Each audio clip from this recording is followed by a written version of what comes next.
Coach Werle, thank you for taking time with us off the block. How are you doing? I'm doing well, Jonathan. Thanks for having me on. My pleasure.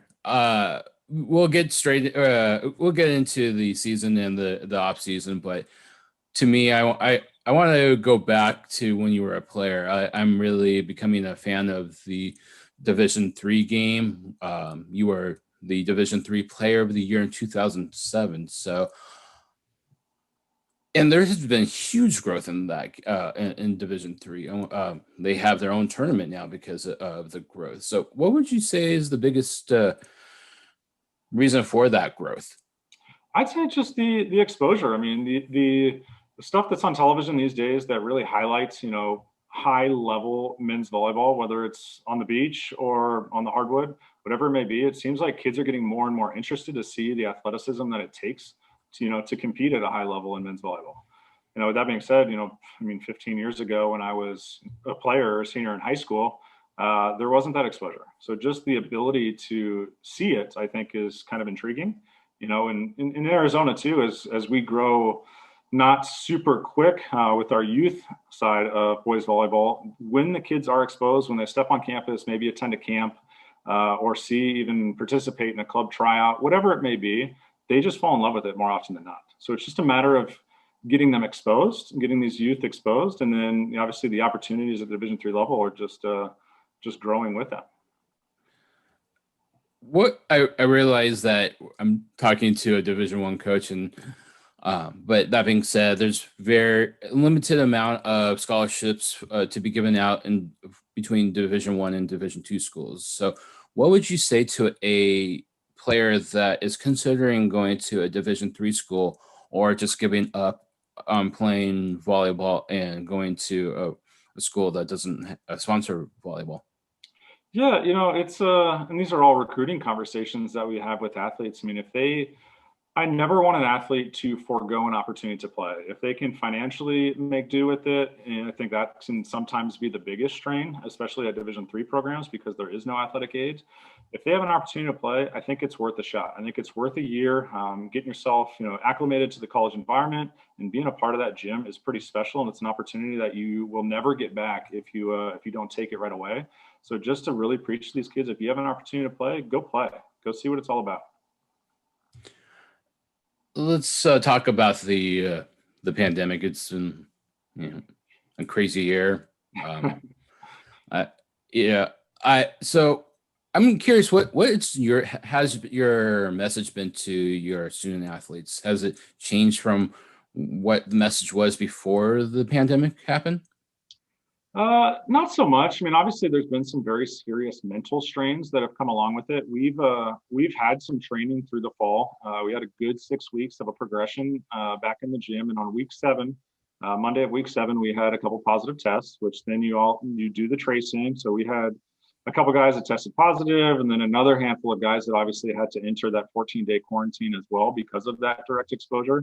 And the mental challenge has been the hardest. We always try to, both of my assistants were players at one point in their career. So we try to really acclimate our practice gym to progress back safely and, healthy on their bodies and healthy on their minds, whatever it may be. So we're very, very aware of that. And that's kind of been, a tough one for us this year, just because you take a guy out of the gym for a week and then obviously passing any sort of EKG test for your heart to make sure that you're in, obviously safe condition to come back to play. I mean, it's been this roller coaster of a ride to make sure bodies are okay. With that being said, we do our best to stay in contact with these guys when they're in quarantine, do some video sessions with them, and, at least keep them engaged in, I guess, participants within the program, whether they're allowed in the gym or not. So we definitely try to keep some serious tabs on these guys at this point. Speaking of practice, and you mentioned that you've been in the gym for 6 weeks. Some schools haven't had that opportunity. How much do you think that's really going to benefit your team in the 2021 season? I think it will and it won't. Our guys are actually home for the holidays now, and then upon return, we're going to return January 1st. We'll have to quarantine, do the testing out of the quarantine to make sure that we're all good to go and start practice on January 6th. That's our plan as of now. So again, we're hands off for a good 3 weeks, and they're going to have to get themselves back into volleyball shape again. So as great as it was to have them, grow together, We had a very, very young, successful team this past year. Everybody returned. So they're at least familiar with each other on the court. I'm not sure if our, freshmen this year are going to be big contributors on the court. I know they will have bright futures ahead of them, but I think our starting core, these young guys that are returning, are at least familiarized already. So there's not going to be that, learning part of, playing next to a new guy. We don't have that we have to take into account this year, which is pretty great considering. I realize that you're talking about a pretty veteran team, but has anything that you've seen on the practice court pleasantly surprised you? Yeah, a guy that was all the MPSF, freshman of the year, Camden Gianni. He put some time in this past year. His ball control is much improved. We've tweaked some guys with Christian Janke. He had one of the highest tosses with his jump serve this past year that he's actually lowered, and it's really reduced some errors. So we're finally tuning these guys.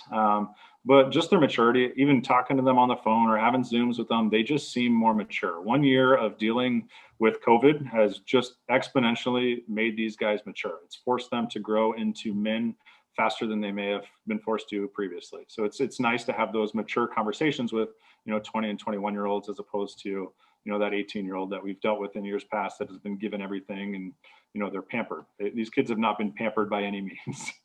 Right.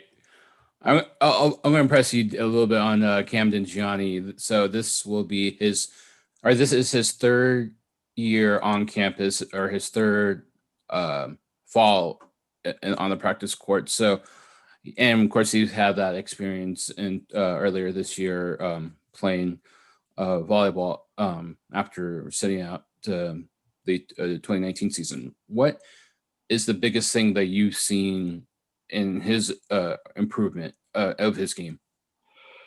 It's just his level of comfort, getting back into it. Last fall, obviously, there's always going to be in the back of his mind, what if, this incident happens again? What if my heart starts to go again? I mean, that's scary. And it's not something that any of us can really ever even relate to.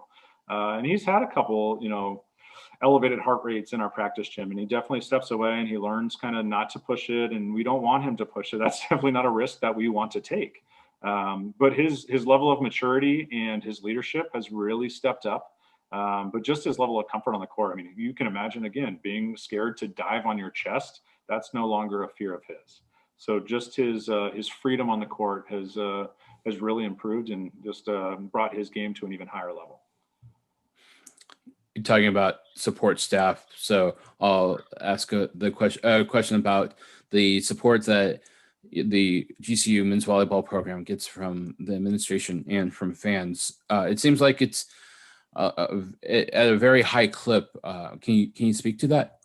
Yeah, our administration and ultimately the president of our university, President Brian Mueller, he's such an advocate for our athletes. He's such an advocate for the student body as a whole. So they want to make sure that all students on campus, whether you're an athlete or not, have the best experience possible. So they want to provide our athletes, obviously, with the finances and ability to travel and compete at the highest level and be exposed to certain things they may not have been exposed to. And then with that being said, they also want to provide an atmosphere in our gym that, the student body wants to come and support our athletes.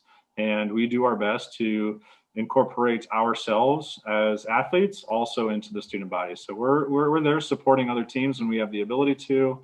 There's definitely a camaraderie and just a family environment within campus. It's like none other. As we have 22,000 students on campus, it definitely feels like a small family-oriented campus, which is something that I really enjoy being a part of.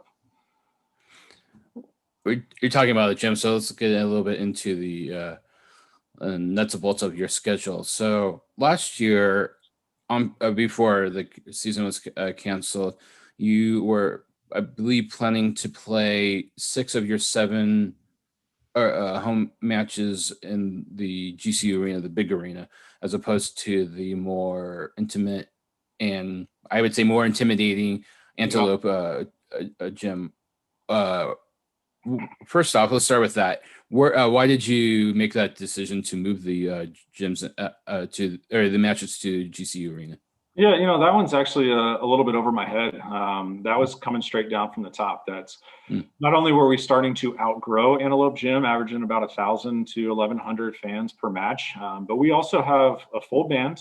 We have cheerleaders courtside, and we have a DJ. mm, So the environment is like none other. So as the campus and the enrollment continues to grow year after year, our fan base also continues to grow, and I think that's led to some of the success of our program. I mean, you see what our fan base does and what our environment's like on campus. That helps our recruiting. It helps us land some bigger athletes.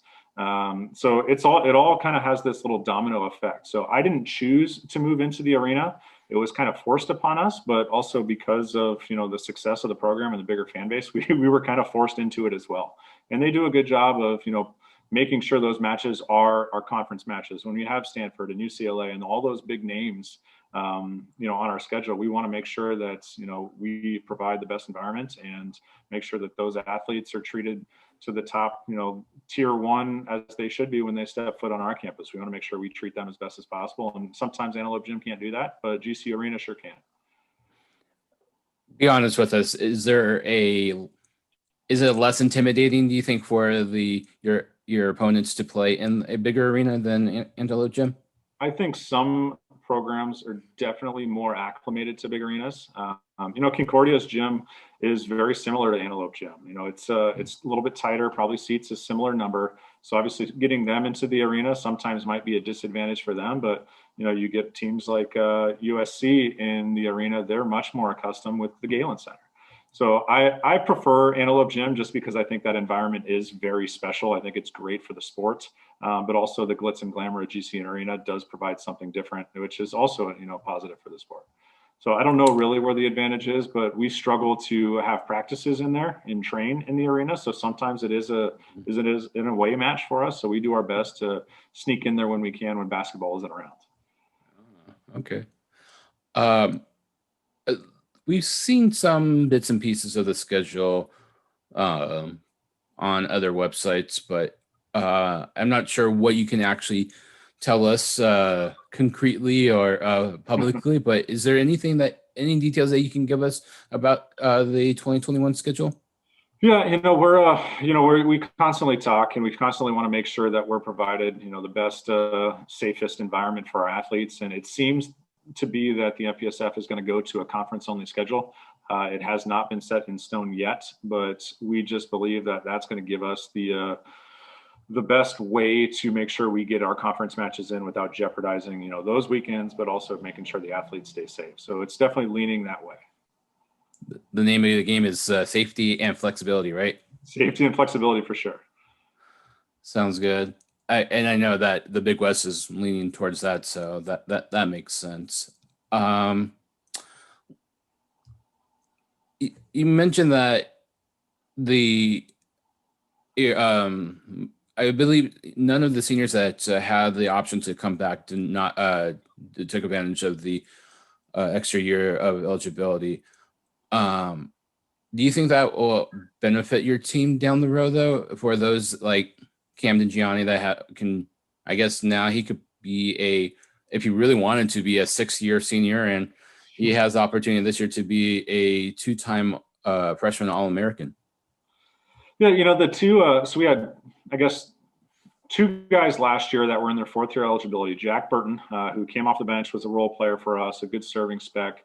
He had a job lined up already, which he was fully committed to at the University of Dayton. So he is a coach at the University of Dayton on the women's side of the sport. So that was something he already committed to, and we want to make sure that obviously he stayed true to his commitment. The other guy, Caleb Blazer, he's been integral in the middle for us for years. One of the best read blockers, our program has seen. He also had a job lined up, outside of the volleyball world, and he was just kind of ready to move on. So we preach, obviously, finish your degree. We help you get a job to the best of our abilities. And those guys were pretty much set to move on. The other one that Ian McLean, who played a big role, last year for us, and he's really stepped up. He was the one that graduated with his degree and had a year eligibility, but wasn't sure if he wanted to return, and he has chosen to return. So he's back in our gym, which is great.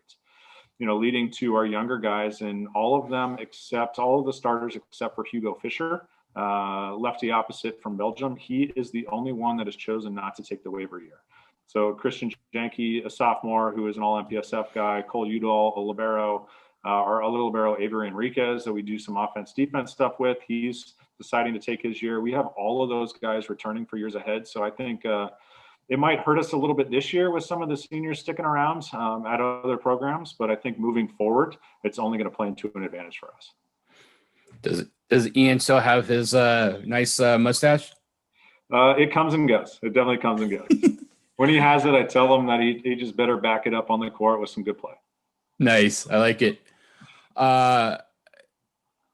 For people who really know you, people know that you grew up in the Bay Area. So you actually have a couple of indirect connections to the Stanford program that recently announced that it was being cut. Growing up in the Bay Area, you probably went to your fair share of Stanford men's volleyball matches, and you were recruited to Juniata by associate head coach at Stanford now, Ken Shibuya, and you played for him for a year. So what was your reaction when you heard the news that Stanford was going to cut their men's volleyball program? You know, it's absolutely heartbreaking. A program with such a strong history. It's sad. It's sad for the sport. It's sad for, you know, everybody that's involved. And like I said, just the history there. There's so much disappointment that goes along with it. You know, I can't even imagine to understand what the staff is going through, what those players are going through. It's discouraging. You know, with that being said, it's amazing to see the volleyball community just really get behind them and do everything they can to support them and, you know, try to prohibit this from happening. But yeah, I mean, ultimately the word is it's just sad. It's very sad for our sport. And lastly, it's been a good year for you, I would say, right? You had you welcomed your first kid into the world. So everybody says that you get less sleep. So how much sleep are you getting nowadays? Well, definitely less sleep. You know, she actually, baby girl Palmer is turning 1 month old tomorrow. And luckily my wife is an absolute saint. And she also played college volleyball. So she started her career at Long Beach State and finished it at ASU. And her family is local. My parents now live in Arizona, about 20 minutes. So we have all the support in the world. And baby girl is so loved and spoiled. But in terms of the sleep, it's not great. But nice. And then once you get back to practicing and playing the match, it's even worse, right? Yes, yeah. So I think my work from home has definitely been helpful, so I can alleviate some of that stress. And we definitely take turns trying to take some naps here and there when we can. But getting back on the road is we'll have some family support there for sure. Awesome. Well, thank you for taking time with us off the block. We are hoping like heck that we have a 2021 season and that it's safe and successful. And yeah, we wish you and the GCU program nothing but the best of luck. Awesome. Thank you so much, Jonathan. Thank you.